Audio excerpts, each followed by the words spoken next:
தன் மீது விழுந்த பழியை துடைக்க 2 ஆண்டுகள் சிறைவாசத்தை துணிச்சலோடு ஏற்றுக்கொண்டு இறுதியில் நிரபராதி என நீதிமன்றத்தால் விடுவிக்கப்பட்ட ஒரு இளைஞரின் வைராகிய கதை ஒட்டுமொத்த தமிழகத்தையும் உற்றுநோக்க வைத்திருக்கிறது.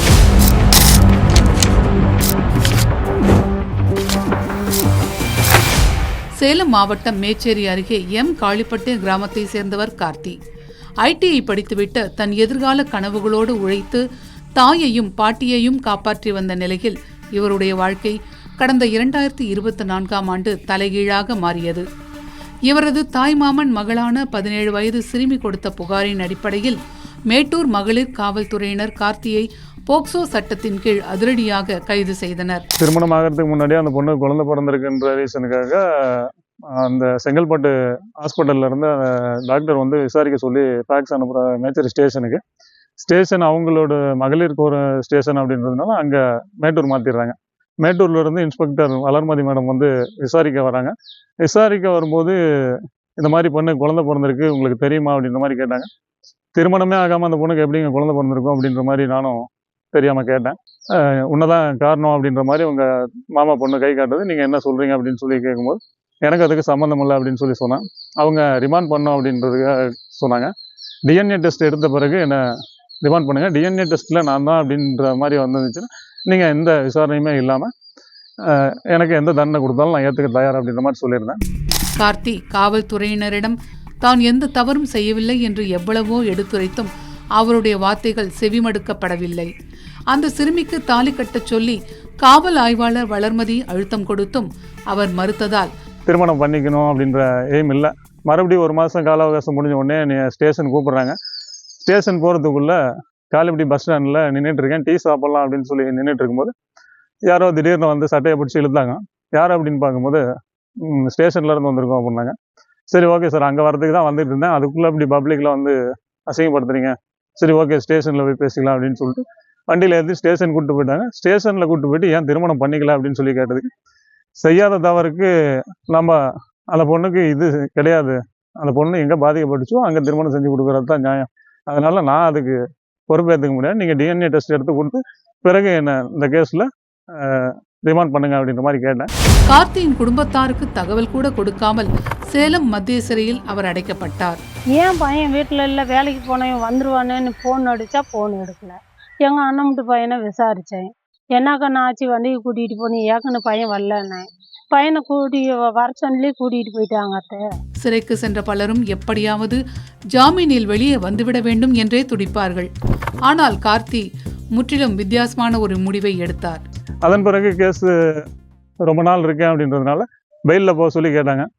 இல்லை மேடம் நான் போகல அப்படின்னு சொல்லி சொன்னதுக்கு ஓன் பெயில் கொடுக்குறேன், நீங்கள் வெளியே போய் கேஸ் நடத்திக்கங்க அப்படின்னு சொல்லி சொன்னாங்க.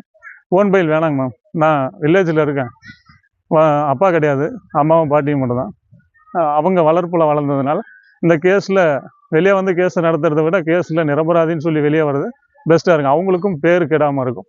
ஒரு பொம்பளை வளர்த்து பையன் கெட்டுட்டான் அப்படின்ற ஒரு பேர் இல்லாமல் அவங்களும் நிம்மதியாக இருப்பாங்க.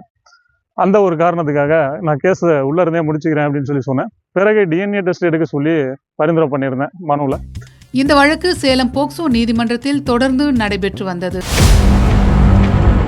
வழக்கின் உண்மை தன்மையை கண்டறிய நீதிமன்ற உத்தரவின்படி சிறுமி, குழந்தை மற்றும் குற்றம் சாட்டப்பட்ட கார்த்தி ஆகிய 3 பேருக்கும் மரபணு சோதனை நடத்தப்பட்டது. அறிவியல் ஒருபோதும் பொய் சொல்லாது என்பதற்கிணங்க அந்த டிஎன்ஏ சோதனையின் முடிவுகள் வெளிவந்தன. சோதனை முடிவில் சிறுமிக்கு பிறந்த குழந்தைக்கு கார்த்தி தந்தை இல்லை என்பது 100% உறுதியானது. அதாவது கார்த்திக்கும் இந்த விவகாரத்திற்கும் எந்தவித சம்பந்தமும் இல்லை என்ற உண்மை வெட்ட வெளிச்சமானது. அந்த சிறுமி வேறொரு நபரை காப்பாற்றுவதற்காக கார்த்தி மீது பழி போட்டது தெரிய வந்தது. மனோகர் சாரும் குழந்தைகள் சாரும் கொஞ்சம் நம்மளுக்கு சப்போர்ட் பண்ணி இந்த கேஸை நல்லபடியாக நடத்தி கொடுத்து கடந்த 1ஆம் தேதி எனக்கு இதில் தீர்ப்பு, எனக்கும் அந்த குற்றத்துக்கும் எந்த சம்மந்தமும் இல்லை அப்படின்ற டிஎன்ஏ டெஸ்ட்டை வச்சு என்ன ரிலீஸ் பண்ணியிருந்தாங்க சார். நீதிமன்றத்தால் குற்றமற்றவர் என அறிவிக்கப்பட்டு 2 ஆண்டுகளுக்கு பிறகு சிறையிலிருந்து கம்பீரமாக வெளியே வந்த கார்த்தி கண்கலங்கியபடி பேசினார். பிறகு கேஸ்ல இருந்து வந்திருக்கேன், சரியா யாரும் நம்மளை ரியாக்ட் பண்ணல. அதாவது செய்யாத குற்றம் அப்படின்னாலும் அவங்க நம்மளை ஒதுக்குற மனப்பான்மையில தான் இருக்காங்க வில்லேஜ் அப்படின்றதுனால ஒதுங்கி தான் போய்கிட்டு இருக்கு. இதுக்கு மேல திருமணம் அப்படின்ற ஒரு இதோ வேலைக்கு எங்க போய் நிக்கிறது அப்படின்றதுனால பொருளாதாரம் ரொம்ப பாதிக்கப்பட்டிருக்கு. அறிவியல் பூர்வமாக கார்த்தி நிரபராதி என்று நிரூபிக்கப்பட்டு விட்டாலும் செய்யாத குற்றத்திற்காக ஒரு இளைஞர் தனது வாழ்வின் விலைமதிப்பற்ற 2 ஆண்டுகளை சிறைக்குள் கழித்திருப்பதும் அவர் சந்தித்த மன உளைச்சலும் எவராலும் ஈடு செய்ய முடியாத ஒன்று. தந்தையை இழந்து வாழ்வாதாரத்திற்கு வாகனம் ஓட்டி தாயையும் வயதான பாட்டியையும் காப்பாற்றி வந்த நிலையில் 2 ஆண்டுகளாக இந்த குடும்பம் பட்ட வேதனை அதிகம். என் பையன் வாழ்க்கையே என்ன, என் மன உடைச்சலுக்கு என்ன, நான் அழுது சொன்ன காரணம் என்ன, இதுக்கெல்லாம் அவங்க எந்த பொசிஷனுமே கொடுக்கல. சட்டம் குற்றவாளிகளை தண்டிக்கிறது.